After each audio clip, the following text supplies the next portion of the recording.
Hi, welcome to Sherin's kitchen. இன்றைக்கி நம்ம கிச்சனில் ஒரு சைடிஷ் ரெசிபி தான் பண்ண போகிறோம். அதுவும் 4 விதமான வறுவல் ரெசிபி தான் பண்ண போகிறோம்.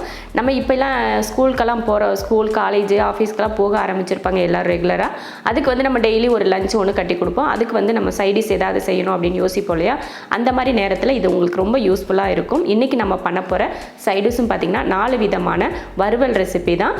அதுவும் நம்ம வெரைட்டி ரைஸில் செஞ்சு கொடுக்குறோம் பார்த்திங்களா, அதுக்கு பொருத்தமான ஒரு சைடிஷ்னே சொல்லலாம். அந்த மாதிரியான சைடிஷ் தான் இன்றைக்கி நம்ம பண்ண போகிறோம். நம்ம முதல்ல பண்ண போகிறது வந்து கோவக்காய் வறுவல்.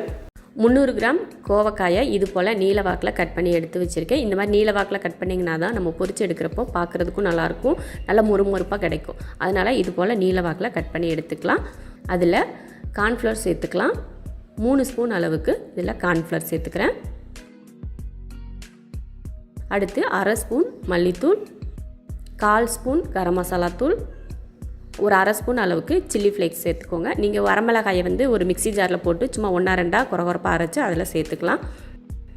அடுத்து 1/2 ஸ்பூன் மிளகாத்தூள், 1/4 ஸ்பூன் இஞ்சி பூண்டு பேஸ்ட், தேவையான அளவுக்கு உப்பு சேர்த்துட்டு இதில் தண்ணி எதுவுமே நம்ம சேர்த்துக்கக்கூடாது. அந்த காயில் இருக்குது பார்த்திங்களா, ஈரப்பதம் அதுலேயே நம்ம இதை மிக்ஸ் பண்ணிடணும்.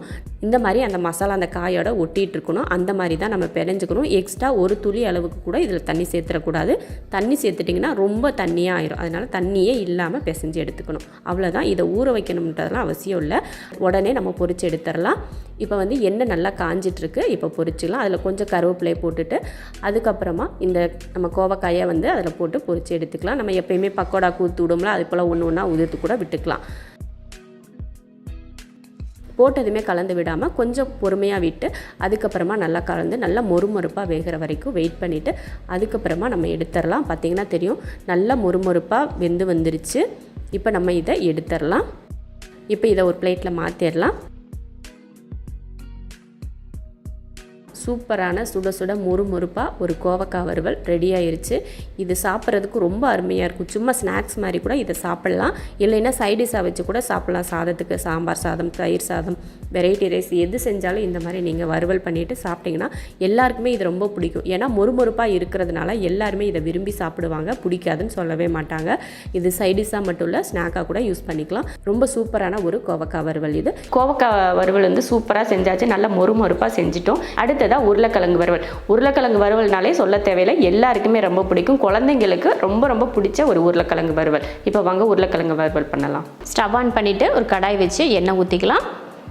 எண்ணெய் ஊற்றினதுமே ஒரு 5 பூண்டு பல்லை இந்த மாதிரி தட்டி எடுத்துருக்கேன். அந்த எண்ணெயில் சேர்த்துட்டு அது கூடவே உருளைக்கிழங்கையும் சேர்த்துக்கலாம். 1/2 கிலோ உருளைக்கிழங்கு இந்த மாதிரி பெரிய துண்டாக நான் கட் பண்ணி எடுத்திருக்கேன். அதுவும் தோலோட தான். இதை சேர்த்ததுக்கப்புறமா மஞ்சள் தூள், மல்லித்தூள் 1/2 ஸ்பூன், மிளகாத்தூள் 1/2 ஸ்பூன், தேவையான அளவுக்கு உப்பு, கொஞ்சம் கருவேப்பிலை போட்டு இதை கலந்து விட்டுறலாம். கலந்து விட்டதுக்கப்புறமா மூடி வச்சிடலாம். இதில் தண்ணியெல்லாம் ஊற்ற தேவையில்லை. தண்ணி ஊற்றாமல் நம்ம மூடி வச்சிடலாம். மூடி வச்சாலும் அப்பப்போ ஒரு 2 நிமிஷத்துக்கு ஒரு கை எடுத்து நல்லா கலந்து விட்டு வேக வச்சுக்கலாம். கிட்டத்தட்ட ஒரு 6 நிமிஷம் கிட்ட வேக வச்சுட்டு எடுத்துக்கிட்டால் போதும்.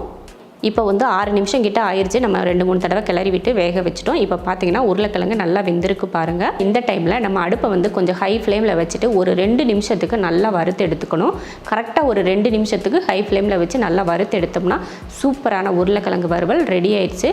உண்மையை சொல்லணும்னா எல்லாருக்குமே டெய்லியும் கூட உருளைக்கிழங்கு வறுவல் செஞ்சு கொடுத்தா சாப்பிடுவாங்க, வேணான்னு சொல்லவே மாட்டாங்க. உருளைக்கிழங்கு வறுவல் செஞ்சாச்சு. இப்போ நம்ம அடுத்ததாக பண்ண போகிறது பார்த்திங்கன்னா வாழைக்காய் வறுவல். இந்த வாழைக்காய் வறுவல் வந்து ரொம்ப டேஸ்டியாக இருக்கும். பார்த்திங்கன்னா உருளைக்கிழங்கு வறுவல் எப்படி பண்ணுறோமோ அந்த மாதிரி வாழைக்காய் வறுவலும் அதிக பேர் வந்து விரும்பி சாப்பிடுவாங்க. அந்த மாதிரி இன்னைக்கு நம்ம பண்ண போகிற வாழைக்காய் வறுவலும் பார்த்திங்கன்னா ரொம்ப டேஸ்டியாக இருக்கக்கூடிய வாழைக்காய் வறுவல். அதே சமயம் வாழைக்காய் வந்து குழஞ்சு போகாமல் அப்படியே முழுசாக இருக்கிற மாதிரி இன்றைக்கி நம்ம வறுவல் பண்ண போகிறோம். வாங்க அது எப்படி பண்ணலான்னு பார்க்கலாம். நான் வந்து 2 வாழைக்காயை இந்த மாதிரி கொஞ்சம் பெரிய சைஸ்லேயே கட் பண்ணி கொஞ்சம் தயிர் ஊற்றி அந்த தண்ணியில் கலந்து ஊற போட்டிருக்கேன். எதுக்காகனா வாழைக்காய் வந்து தண்ணியில் வெட்டி போட்டோம்னா கருத்து போயிடும். அதனால் இந்த மாதிரி கொஞ்சம் தயிரோ மோரோ கலந்து வெட்டி போட்டுக்கிட்டிங்கன்னா இந்த மாதிரி கருத்து போகாமல் அப்படியே வெள்ளையாகவே இருக்கும். இப்போ இதை நம்ம எண்ணெய் காய வைக்கிறதுக்கு முன்னாடி இதை வந்து வடித்து எடுத்து வச்சுக்கலாம். இதோடு நம்ம வந்து பொரிச்சு எடுக்க முடியாது இல்லையா, அதனால் கொஞ்சம் தண்ணியெல்லாம் வடிகட்டி எடுத்துக்கலாம். தண்ணியை வடித்து எடுத்தாச்சு. தண்ணியை வந்து நல்லா உங்களுக்கு பயமாக இருக்கும், எண்ணெயில் போட்டால் வெடிக்கும் அப்படின்னு நினச்சிங்கன்னா நல்லா தொடச்சி கூட நீங்கள் எடுத்துக்கலாம். நான் வந்து நல்லா வடிகட்டி எடுத்துட்டேன். இப்போ எண்ணெய் காஞ்சிட்ருக்கு, பொரிச்சுக்கலாம். இப்போ எண்ணெய் பார்த்திங்கன்னா நல்லா காஞ்சிட்ருக்கு, இதில் பொரிச்சுக்கலாம்.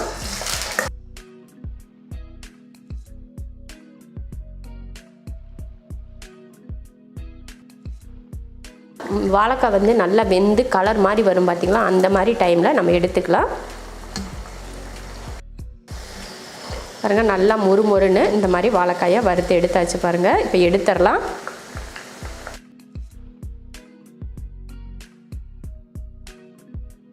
இதே போல் மீதி இருக்கிறதையும் வறுத்து எடுத்துக்கலாம்.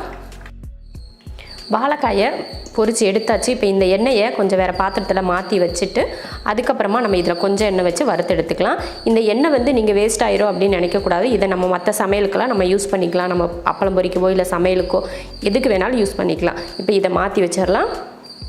அந்த எண்ணெயை மாற்றி வச்சுட்டு கொஞ்சம் எண்ணெயை ஒரு 2 டேபிள் ஸ்பூன் அளவுக்கு எண்ணெய் எடுத்திருக்கேன். அதில் கடுகு உளுந்து சேர்த்துக்கலாம். 1 ஸ்பூன் அளவுக்கு உளுந்து, 1 ஸ்பூன் கடலைப்பருப்பு. கடலைப்பருப்பு வந்து நல்லா பொன்னிறமாக வறுத்து வரட்டும். அடுப்பை வந்து சிம்மில் வச்சுக்கோங்க. அப்போ தான் வந்து பருப்பு வந்து நல்லா ஒன்று போல் வேகும். ரொம்ப தீ வந்து அதிகமாக வச்சுட்டிங்கன்னா சீக்கிரமாக கரிஞ்சு போயிடும். அதனால கம்மியான தீயிலே வச்சுக்கலாம். இந்த மாதிரி லைட்டாக கலர் மாதிரி வந்ததுமே கருவேப்பிலை, ஒரு 5 பல் பூண்டை இந்த மாதிரி தட்டி எடுத்து வச்சுருக்கேன், அதையும் சேர்த்துக்கலாம். சேர்த்துட்டு கலந்துருவோம். நம்ம போட்ட இந்த வெள்ளை பூண்டும் கூட பார்த்திங்கன்னா நல்லா வதங்கி பருப்பும் நல்லா கலர் மாதிரி வந்துடுச்சு. இந்த டைமில் பெருங்காயம் ஒரு 1/4 ஸ்பூன் அளவுக்கு சேர்த்துக்கலாம். சேர்த்துட்டு அதையும் கலந்து விட்டுருவோம். மஞ்சள் தூள் கொஞ்சம், 1/2 ஸ்பூன் மல்லித்தூள், 1/2 ஸ்பூன் மிளகாத்தூள் சேர்த்துட்டு இதை கலந்து விட்டுருவோம். அந்த எண்ணெயில் இதை நல்லா வதக்கி விட்டுறணும். அடுத்து தேவையான உப்பு. நான் சொல்கிறேன், அடுப்பை வந்து சிம்லையே தான் வச்சுருக்கணும். ஹை ஃப்ளேமில் வச்சிங்கன்னா எல்லாமே கருகி போயிடும். அதனால சிம்லையே வச்சுக்கோங்க. உப்பு வந்து நம்ம வாழைக்காயில் வந்து சேர்த்துக்கல. அதனால் இப்போ உப்பு வந்து நமக்கு தேவையான அளவுக்கு நான் சேர்த்துருக்கேன். அடுத்து நம்ம வறுத்து எடுத்து வச்சுருக்கோம் இல்லையா வாழைக்காய், அதையே இது கூட சேர்த்துடலாம். சேர்த்ததுக்கப்புறம் இப்போயுமே அடுப்பு சிம்மில் தான் இருக்குது. கலந்து விட்டுருவோம்.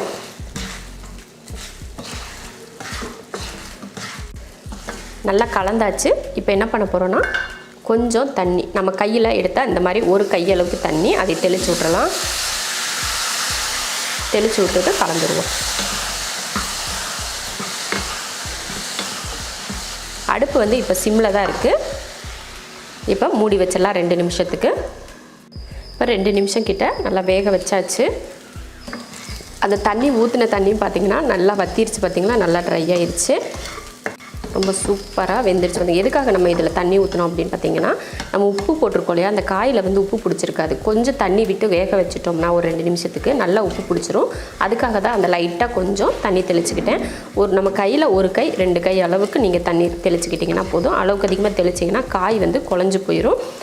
அப்புறமா வந்து சாப்பிட்றதுக்கு நல்லா இருக்காது. இந்த மாதிரி தனித்தனியாக ஒவ்வொரு வாழைக்காயும் தனித்தனியாக இருக்குது பார்த்திங்களா, அந்த மாதிரி வேக வைக்கணும்னா இந்த மாதிரி நீங்கள் வறுவல் செய்யணும். அப்போ சூப்பராக இருக்கும். அவ்வளோதான். இப்போ அடுப்பு ஆஃப் பண்ணிக்கலாம். சூப்பரான ஒரு டேஸ்ட்டில் வாழைக்காய் வறுவல் ரெடி ஆகிடுச்சு. நம்ம எப்போயுமே வாழைக்காய் வறுவல் பண்ணோம்னா நம்ம டைரெக்டாக வேக வச்சு செய்வோம். அப்படி பண்ணுறப்ப என்னாங்கன்னா வாழைக்காய் வந்து குழஞ்சி போயிடும். அதனால் இந்த மாதிரி நீங்கள் வாழைக்காய் வறுவல் பண்ணிங்கன்னா வாழைக்காய் வந்து தனித்தனியாக ஒன்றுமே தனித்தனியாக இருக்குது பாருங்களேன், அந்த மாதிரி இருக்கும். சாப்பிட்றதுக்கும் டேஸ்ட் வந்து ரொம்ப சூப்பராக இருக்கும். அடுத்ததாக இப்போ நம்ம பண்ண போகிறது காலிஃப்ளவர் வறுவல் பண்ண போகிறோம்.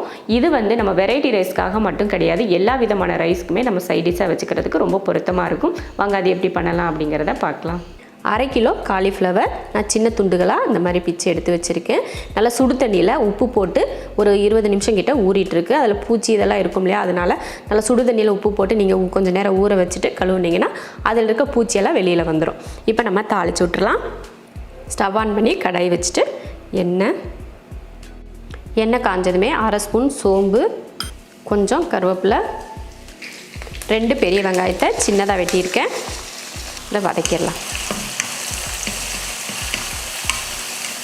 வெங்காயம் இந்த அளவுக்கு வதங்கினதுக்கப்புறமா 1/2 ஸ்பூன் அளவுக்கு இஞ்சி பூண்டு பேஸ்ட் இதையும் வதக்கிடலாம்.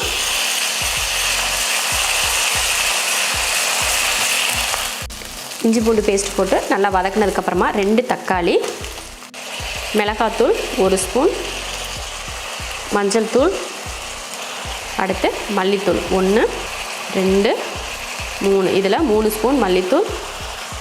இதை வதக்கிடுவோம்.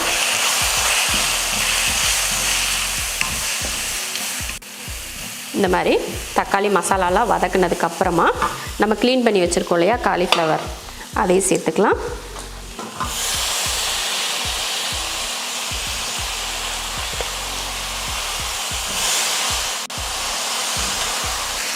தேவையான உப்பு. இப்போ இதை கலந்துருவோம்.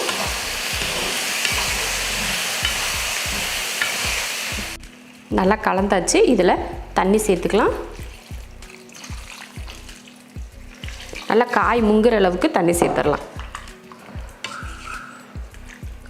தண்ணி சேர்த்து கலந்து விட்டாச்சு. தண்ணி வற்றி நல்லா வேகட்டும். ஒரு 8 நிமிஷம் கிட்ட வேகட்டும். அதுக்கப்புறம் எடுத்து பார்க்கலாம். பாருங்கள், நம்ம ஊற்றின தண்ணி எல்லாமே வற்றி காலிஃப்ளவரும் பார்த்திங்கன்னா நல்லா வெந்துருச்சு. இறக்க போகிறதுக்கு முன்னாடி கொஞ்சம் மல்லித்தலை, கொஞ்சம் கருவேப்பிலை, 1 ஸ்பூன் அளவுக்கு மிளகுத்தூள். இப்போ நம்ம மிளகுத்தூள் எல்லாம் போட்டிருக்கோம் இல்லையா, அந்த பச்சை வாடை போகிறதுக்காக நல்லா வதக்குவோம். பார்த்திங்களா, அதுலேயே இருக்கிற தண்ணியுமே நல்லா வத்திரும். இப்போ நல்லா வதங்கிருச்சு. அந்த தண்ணியெல்லாம் நல்லா வத்திருச்சு. காலிஃப்ளவரும் பார்த்திங்கன்னா நல்லா வெந்து வந்திருக்கு பாருங்கள். அவ்வளோதான். இப்போ அடுப்பு ஆஃப் பண்ணிக்கலாம். இந்த மாதிரி நீங்கள் பண்ணிட்டீங்கன்னா சாதத்துக்கு சைடிஷாக வச்சுக்கிறதுக்கு நல்லாயிருக்கும். அதே சமயம் நீங்கள் சப்பாத்திக்கு இது சைடிஷாக வச்சுக்கிறதுக்கும் ரொம்ப நல்லாயிருக்கும். இதே போல் காலிஃப்ளவர் மசாலா செஞ்சு பாருங்கள். சப்பாத்திக்கும் சரி சாதத்துக்கும் சரி ரொம்ப நல்லாயிருக்கும். வெரைட்டி ரைஸ்க்கு ஏற்ற மாதிரி 4 விதமாக நம்ம வறுவல் பண்ணிட்டோம். இந்த 4 விதமான வறுவலை நீங்களும் டெய்லி ஒன்று ஒன்றா செஞ்சு பார்த்துட்டு எப்படி இருக்குன்னு சொல்லிட்டு கமெண்ட்டில் சொல்லுங்கள். பிடிச்சிருந்தா லைக் பண்ணிவிட்டு ஷேர் பண்ணிவிட்டு நம்ம ஷெரின்ஸ் கிச்சன் சேனலை சப்ஸ்கிரைப் பண்ணி பக்கத்தில் இருக்க பெல் ஐக்கானை கிளிக் பண்ணி வச்சுக்கோங்க.